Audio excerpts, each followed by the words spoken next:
Guztiok izan nahi dugu zoriontsu, baina gure esku dago zoriontsu izatea? Gure bizitza bera ere gure esku dago?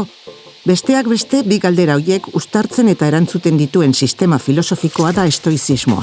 Ez hori bakarrik, bizitza zoriontsua izateko proposamena ere badakar berarekin. Kristo aurreko 300. urte inguruan sortu zuen Zitioko Zenonek Atenasen. Estoizismo izena estoa hitz grekotik dator, arkupe esan nahi du. Izan ere, Zitioko Zenonen garaian, arkupeetan biltzen ziren eskola estoikoa osatzen zuten kide eta ikasleak. Zenon hil ostean, haren ikasleek eutsi zioten maisuak ezarritako oinarri nagusiak garatzeari. Besteak beste, Krisipo, Rodaseko Panezio eta Apameako Posidonio nabarmendu ziren horretan. Haien lanari esker, estoizismoa Erromatar inperioraino iritsi zen. Eta eskerrak, Erroman idatzitako testuak dira gaur egunera iritsi zaizkigunak. Neron enperadorearen aholkulari izandako Senekarenak, esklabo izandako Epiktetorenak eta Marko Aurelio enperadorearenak batez ere. Honakoak dira estoizismoaren oinarriak. Bat, ikuspegi materialista. Ikuspegi materialista du estoizismoak edo zehatzago korporealista. Izan ere, gorputz ez dago osatuta gure mundua, soilik gorputzek dute gauzei eragiteko eta gauzen eragina izateko gaitasuna. Baina gorputz materialak ez daude soilik oinarrizko materia pasiboz osatuta. Badute izaera bat, printzipio aktibo bat, neuma delakoak ematen diena. Eta zer da neuma?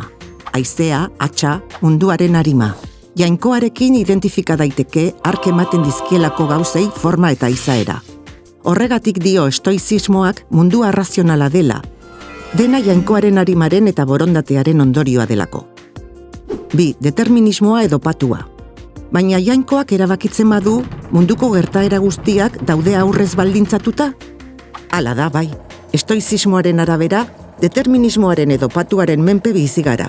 Patuak bera onartzen duena gidatzen du, eta bere kontra egiten duena arrastaka eramaten du.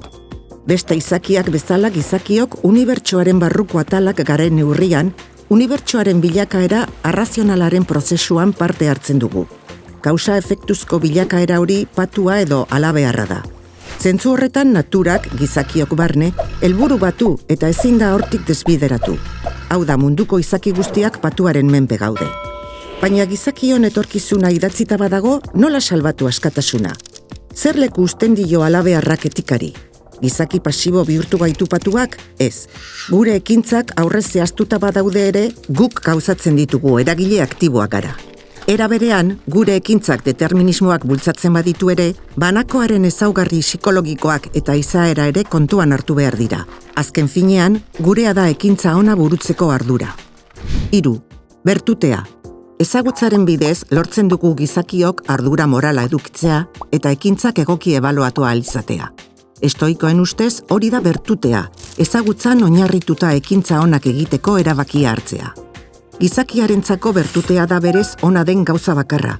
Haren bidez soilik lortu daitezke naturarekin eta giza naturarekin adostasunean egoteak dakarren bizitza ona eta zoriona. Ontzat hartu izan diren osasunak, ospeak edota diruak ondorio txarrak sortu ditzakete. Adibidez, serieko hiltzaile baten osasunak ez dakar ondorionik. Horregatik estoizismoak ez ditu bere horretan ez ontzat ez txartzat jotzen, axola gabeko gauzatzat baizik. Soilik ezagutzaren bidezko bertuteak berma dezake ondorio ona haietatik. Estoizismoak dio benetako ezagutza ziur, irmo eta sistematikoa lortzeak jakintsu bilakatzen gaituela. Ezagutza nahikoa da bertutetsua izateko, eta egiazko zoriona dakar. Horregatik da gizakiarentzat bere horretan ona den gauza bakarra. 4. Ulermena. Bide bakarra dago egiazko ezagutzara iristeko. Zentzumenei esker mundu materialari buruzko informazioa eta sentsazioak jasotzen ditugu. Hoiek imaginazio edo inpresio moduan barneratzen ditugu, eta ondoren arrazoimenaren bidez ebaluatzen ditugu. Prozesu horrek guztiak ulermenera eramanten gaitu. Ulertzearekin nahikoa da ezagutza lortzeko? Ez, oinarria besterik ez da. Benetako jakintsua, sentsazio faltsuak eta egiazkoak bereizten dakiena da. Eta hori da ulermen finko eta ziurra berretsi dezakeen bakarra. Hortaz, estoikoek zoriontsu izatea gure esku dagoela ondorioztatzen dute. 5. Sentimentu egokiak. Estoiko jakintsu eta zoriontsuak ez du pasiorik izango. Pasioak gehiegizko bulkadak dira, arrazoimenarekin bat ez datozenak eta gure naturaren kontra egiten dutenak. Baina erne, Horrek ez du esan nahi jakintsu estoikoa sentimendurik gabeko robota denik. Sentimenduak izan baditu, baina beti sentimendu egokiak izango dira. Adibidez, bertutearekiko nahia, lagun bertutetxuen ongizate nahia eta horrelakoak.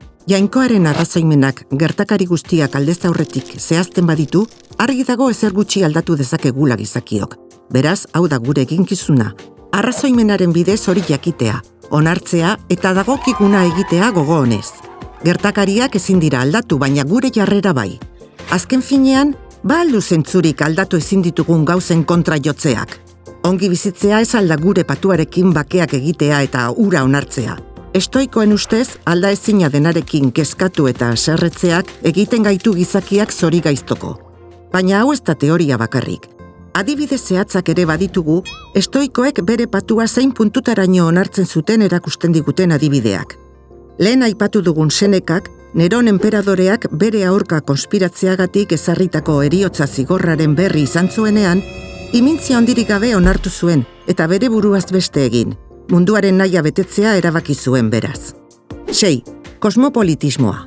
Guzti-guztioi, izaki arrazionalak garen heinean, gure naturarekin eta munduaren naturarekin bat egitea dagokigu. Izan ere, estoizismoak mundua hiri handi baten moduan irudikatzen du.